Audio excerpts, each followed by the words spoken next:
প্রিয় দর্শক, ফিরে এলাম বিরতির পরে। আমরা এখন আবার চলে যাচ্ছি ডক্টর ইমরানের কাছে। ওনার কাছে আমরা বিস্তারিত জেনে নিচ্ছি। ডক্টর ইমরান, আপনি প্লিজ কন্টিনিউ করুন। জি, থ্যাংক ইউ ভাই মিজান। সো আমি ওই যেটা বলছিলাম যে ওই আপনার সুলাইমান আলাইসাল্লামের যে বিষয়টা, জি তো উনি আল্লাহর কাছে ওইরকম রাজত্ব চেয়েছেন, আল্লাহ রাব্বুল আলামিন দিয়েছেনও, কিন্তু উনি দেওয়ার আগে মানে উনি এটা চাওয়ার আগে উনি আল্লাহর কাছে নিজেকে হাম্বল করেছেন, যে এবং এটা মাথায় রেখেছেন যে যা কিছু আসবে এটা আল্লাহর কাছ থেকে আসবে এবং এটা আল্লাহ চাইলে আবার ফেরতও নিয়ে যেতে পারে। জি আচ্ছা, এটা একটা রাব্বিক ফিরলি দিয়ে উনি এটা করলেন। জি এরপরে ফিনিশিংয়ে যে আবার উনি বলতেছেন ইন্নাকা আনতাল ওয়াহাব, বড় দাতা উনি। হ্যাঁ, জি তো এখন এই জায়গাটাতে আপনার ভেরি ইন্টারেস্টিংলি উনি এটা চাইলেন কেন, এখানে আবার একটা বিষয় আছে, এখানেও আপনার একটা উসুল আছে যে উনি চাইলেন এই জন্য যে উনি ওনার নিজস্ব স্ট্রেংথ কোন জায়গায়, আপনি কিন্তু প্রত্যেকটা মানুষ কিন্তু তার নিজস্ব স্ট্রেংথ কোনটা, উইকনেস কোনটা, এটা কিন্তু সে নিজে নিজে আন্দাজ করতে পারে। জি উনি ওনার স্ট্রেংথ কি এটা উনি জানতে পারছেন, জি বুঝতে পারছেন সুলাইমান আলাইহিস সালাম। সেটা কি, যে ওনাকে যদি প্রেসিডেন্ট বানানো হয়, জি রাজা বানানো হয় বা রাজত্ব দেওয়া হয়, এই রাজত্বটা উনি আমানতদারিতার সাথে পালন করতে পারবেন বলে ওনার এতমিনান হয়েছে, আচ্ছা যার কারণে উনি এটাই চেয়েছেন। জি উনি কিন্তু এটা বলেন, যেমন উনি এরকম চাইতে পারতেন যে আমাকে বড় ব্যবসায়ী বানাও, হুম এটা হয়তো বা পার্টিকুলারলি ওনার জন্য হতো না। স্ট্রেংথ না, জি এরকম আছে। জি আপনার একজনের প্রাইম মিনিস্টার হয়েছে, জি হ্যাঁ, ইনাকে যদি আপনি ইউনিভার্সিটিতে প্রফেসরিতে লাগাই দেন উনি নাও করতে পারে। হ্যাঁ অবশ্যই। জি আবার একজন ইউনিভার্সিটিতে প্রফেসর হয়েছে, জি ওনাকে যদি ব্যবসায় লাগাই দেন তাহলে নাও হইতে পারে, কেন ওনার ন্যাচারাল প্লেস হলো এটা। জি তো উনি এটা যেহেতু এটা বুঝতে পারছেন, এই জন্য আপনি আমি আল্লাহর কাছে যখন চাইবো, কি চাইবো, চাওয়াটার আগে আমাদেরকে ইয়ে করার দরকার যে আমার এটা কি একটা স্ট্রেংথ না উইকনেসের জায়গা, আমি এটা যোগ্য কিনা, আমি এটা যোগ্য বা এটাকে আমি সামাল দিতে পারবো হ্যাঁ, কিনা যেমন মনে করেন যে যথাযথভাবে। আরেকজন নবীর ঘটনা, ইসুফ আলাইসাল্লাম। জি ইসুফ আলাইসাল্লাম যখন আপনার দেশে দুর্ভিক্ষ চলতেছে, উনি রাজাকে যে বললেন যে কি, এটা কোরআনের মধ্যেই আছে এই গল্পটা, হ্যাঁ, আপনি কাসাসুল আম্বিয়া যদি পড়েন সেটার ভিতরে পাবেন আপনি।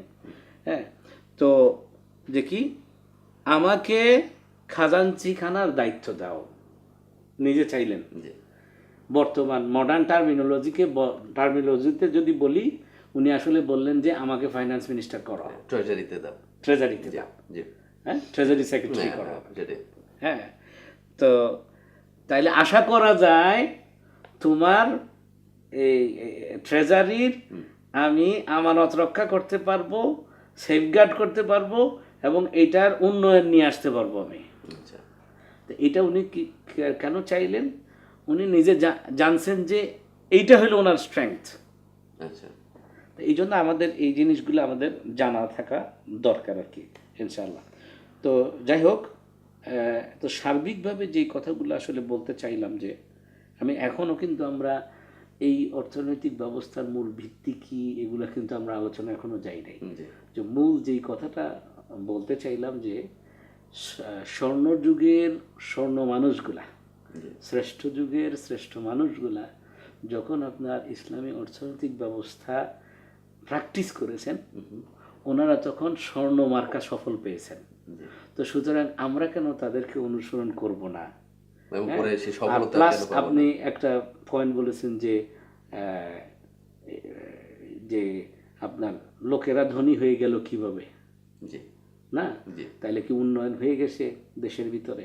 তাহলে এই উন্নয়নটা হলো কিভাবে, মেকানিজমটা কি? আশা করি এটা থেকে যেটা আমি নিজে ধরেন এগুলো যখন আমি পড়ি, আমার কাছে মনে হয় এতমিনান হয় বা আস্থা আসে যে না, আসলে ইসলামী অর্থনৈতিক ব্যবস্থা যদি চালু করা যায় কোনো একটা দেশে, গভর্নমেন্ট যদি এটা করে, জি তাহলে আপনার ব্যক্তিগত, সামাজিক এবং রাষ্ট্রীয় পর্যায়ে আপনার সকল মানুষের উন্নয়নই হবে। কেন, ওই যে উন্নয়ন যে হবে সেটার প্র্যাকটিক্যাল এক্সাম্পল ওনারা দেখিয়ে গেছেন। হ্যাঁ, হ্যাঁ, তা তো অবশ্যই। যেহেতু আপনি একজন ইউনিভার্সিটি অফ ম্যানচেস্টারের ইকোনমিক্সের অ্যাসোসিয়েট প্রফেসর, আপনার এবং ইসলামিকের রেফারেন্স দিচ্ছেন, আপনার তো দোনো ওয়ার্ল্ডেরই একটা এক্সপিরিয়েন্স আছে। সেইটাই যে আমরা ইস্ট অ্যান্ড ওয়েস্ট বা আমাদের ইসলাম বা নন ইসলাম কীভাবে কো এক্সিস্টেন্স করা যায় সুন্দরভাবে, স্পেশালি ফাইন্যান্স নিয়ে বা আমাদের জীবনযাত্রা নিয়ে এই দেশে আমরা যারা ইউকেতে আছি ওয়েস্টার্ন ওয়ার্ল্ডে আছি, সেটাই অনেক লোকজন কনফিউজ হয়ে যান যে কি করবেন কি করবেন না, কোনটা হালাল কোনটা হারাম, কোনটা ইসলাম আমাদেরকে অ্যালাউ করতেছে কোনটা ইসলাম অ্যালাউ করতেছে না, এই নিয়ে তো অনেকে অনেক দ্বিধাদ্বন্দ্বের মধ্যে আছে। তো মূলত আমরা চাচ্ছি যে এই দ্বিধাদ্বন্দ্বগুলো তাদেরকে পরিষ্কার করে তুলে ধরা, আপনার আমাদের এই বর্তমান যুগের এবং ওয়েস্টার্ন কালচার এবং সেকুলার সোসাইটির এবং রুলসের আন্ডারে এবং ইসলামিক দৃষ্টিকোণ থেকে। ঠিক। তো আমি মনে হয় যে এই জাস্ট এই বিষয়টার যদি কনক্লুশন ড্র করে যদি রসুল্লাহ ইসলামের এক্সাম্পল দিয়ে, জি তো রসুল্লাহ Islam is the perfect example definitely. তো ওনার থেকে যদি আমরা দেখি যে আপনার দুইটা সাইড আছে অর্থনীতির কথা যখন বলা হয়, তখন একটা আছে যে ব্যক্তিগত দিক, আর একটা হলো যে সামষ্টিক দিক। জি তো ব্যক্তিগত দিক হচ্ছে যে ব্যক্তিগত জীবনে আপনি যা লেনদেন করবেন সেটা আয় রোজগার করা, খরচ করা, আবার ব্যবসা করা, এগুলো সব পড়ে যায়। জি আর সামষ্টিক দিকটা হচ্ছে যে রাষ্ট্র কি করবে, যেটা কিনা কিছু এক্সাম্পল একটু আগে অলরেডি বলেছি। তো রাসূলুল্লাহ সাল্লাল্লাহু আলাইহি ওয়াসাল্লামের দুই সাইডের যদি আমি দুইটা এক্সাম্পল বলে দিই। একটা হলো যে দেখেন রাসূলুল্লাহ সাল্লাল্লাহু আলাইহি ওয়াসাল্লাম তার জীবনের শুরুটাই হয়েছে ইভেন নবুয়তের আগে। আপনি জানেন যে উনি 25 বছর বয়সে খাদিজা রাদিয়াল্লাহু আনহার সাথে ওনার বিবাহ হয়েছে। তো এই যে বিবাহ হওয়ার পিছনে এই যে মূল প্রস্তাবটা তো খাদিজা রাদিয়াল্লাহু আনহার কাছে থেকে গিয়েছে। তো ওনার অ্যাট্রাকশনটা যুবক মুহাম্মদ সাল্লাল্লাহু আলাইহি ওয়াসাল্লামের প্রতি কিভাবে হলো, ওইটা কিন্তু এই অর্থনীতির জিনিস। সেটা কি যে খাদিজা রাদিয়াল্লাহু আনহা একজন ধনী ব্যবসায়ী মহিলা ছিলেন, প্রচুর সম্পদ ছিল না। উনি বিভিন্ন সময়ে সিরিয়াতে বিভিন্ন মানুষকে ওনার টাকা দিতেন ব্যবসা করার জন্য। তো একটা সময় যে এই যুবক মুহাম্মদ সাল্লাল্লাহু আলাইহি ওয়াসাল্লাম ওনাকে দিয়েছেন, ওনার সম্পর্কে অনেক সুনাম আসছে। হ্যাঁ, উনি আলামিন, উনি বিশ্বস্ত, এই ধরনের আসাদিক, হ্যাঁ, অলরেডি টাইটেল এগুলো উনি পেয়ে গেছেন। তো ওনাকে যখন 2 বছর দিলেন, টাকা পাঠালেন, টাকা দিলেন, যুবক মুহাম্মদ সাল্লাল্লাহু আলাইহি ওয়াসাল্লাম এই টাকা নিয়ে সিরিয়াতে গেলেন। তৎকালীন জমানায় সিরিয়াতে একটা ট্রেডিং সেন্টার, বড় সেন্টার সিরিয়া ছিল, ওখানে নিয়ে এনে এটা দিয়ে টাকা পয়সা দিয়ে ব্যবসা করলেন, জিনিস কেনা বেচা করলেন, ট্রেডিং করলেন। হ্যাঁ, তো করার পরে প্রতি বছর অন্যান্যরা যা লাভ দিত এর সাথে ডাবল ডাবল লাভ উনি নিয়ে আসছেন ফেরত যখন। কেন উনি আমানতদারিত্বের সাথে করছেন, আবার একই সাথে উনি দক্ষতার সাথেও করছেন, নিষ্ঠা এবং দক্ষতা। হ্যাঁ, তো একটা ব্যবসা খালি কিন্তু আমানতদার হইলেই হবে না। একটা অযোগ্য মানুষ যদি আমানতদার হয় সে কিছুই করতে পারবে না। কিন্তু আবার একটা যোগ্য মানুষ কিন্তু আমানতদার না, সেও কিন্তু টাকা কি করবে, ইনকাম করে বলবে যা করি নাই, লস করে ফেলছি। তো দুইটার কম্বিনেশন ছিল ওনার কাছে। তো ওটা করে উনি কি করছেন, টাকা পয়সা ডাবল ডাবল লাভ ফেরত নিয়ে আসছেন। তো ওইটা তখন ওনারা ওই আগের থেকে এটাকেই বলে প্রি এগ্রিড রেশিও। হ্যাঁ, আমরা এটা ডিটেল আলোচনা করব। এইখান থেকে কিন্তু মূল টার্ম মুদারাবা ইনভেস্টমেন্ট বা মুদারাবা ফাইন্যান্স নামে ইসলামের শ্রেষ্ঠ ফাইন্যান্সিয়াল প্রোডাক্ট হচ্ছে মুদারাবা ফাইন্যান্স প্রোডাক্ট। এবং এইটার স্টার্টিং পয়েন্ট হচ্ছে রাসূলুল্লাহ সাল্লাল্লাহু আলাইহি ওয়াসাল্লামের এই ঘটনাটা। আমরা এটা আলোচনা করব। এটা হলো একটা ব্যক্তি পর্যায়ে উনি যে ইসলামী অর্থনীতির ব্যক্তিগত অর্থনৈতিক দিকটা উনি ওনার কাছ থেকে পাচ্ছি। আবার রাষ্ট্রীয়ভাবে যদি দেখেন, উনি যখন মদিনাতে যখন স্টেট কায়েম করলেন, তখন এই যে মদিনার সনদ হচ্ছে পৃথিবীর ইতিহাসে ফার্স্ট কনস্টিটিউশন মুসলমান হিউম্যান সিভিলাইজেশনে। আমরা যেমন ব্রিটেনের জন্য বলি ম্যাগনা কার্টা, আনরিটেন কনস্টিটিউশন, এটা অনেক পরে রয়েছে, তাও এটা বলে আনরিটেন কনস্টিটিউশন।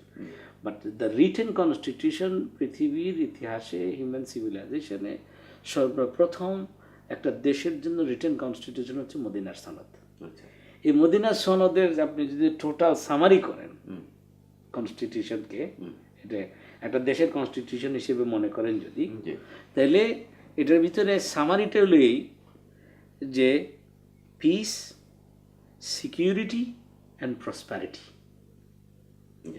হ্যাঁ, এই যে তিনটার আপনার যে কম্বিনেশন, আপনি যদি শান্তি দেন লোকেদেরকে, জি তারা মন ভরে তাদের দৈনন্দিন কার্যক্রম দক্ষতার সাথে করতে পারবে।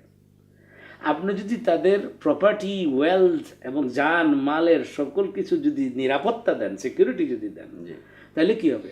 আপনি যদি ধরেন একটা জমি, আমাদের দেশে মাঝে মাঝে লোকেরা বলে জমি কিনে লাভ নাই, এখানে মাস্তানরা এসে এটা দখল করে ফেলবে, আচ্ছা। বলে না? জি জি তাদের কি হলো? এটা কিন্তু একটা, আপনার কিন্তু এই যে মনের ভিতরে যেটা ঢুকছে, এটা কিন্তু একটা ইকোনমিক ডিসিশন কিন্তু, জি যে কি আপনি প্রপার্টি কিনে এটার ওনারশিপের ব্যাপারে নিরাপত্তা ফিল করতেছেন না বলে, জি জমি কিনে ওনারশিপের ব্যাপারে নিরাপত্তা ফিল করতেছেন না বলে জি আপনি কেনার ব্যাপারে আগ্রহ হারিয়ে ফেলেছেন। জি তো আপনি যদি জমি কেনার ব্যাপারে আগ্রহ হারিয়ে ফেলেন, এই টাকাটা আপনার জোগাড় করারও আপনি আগ্রহ হারিয়ে ফেলবেন। জি এই টাকাটা জোগাড় করার আগ্রহ হারিয়ে ফেললে এইটার জন্য আপনি যে কাজটা করার কথা ছিল সেই কাজটা করারও আগ্রহ হারিয়ে ফেলবেন। জি তাতে করে এটা কিন্তু একটা সাইকেল ইফেক্ট হইতেছে।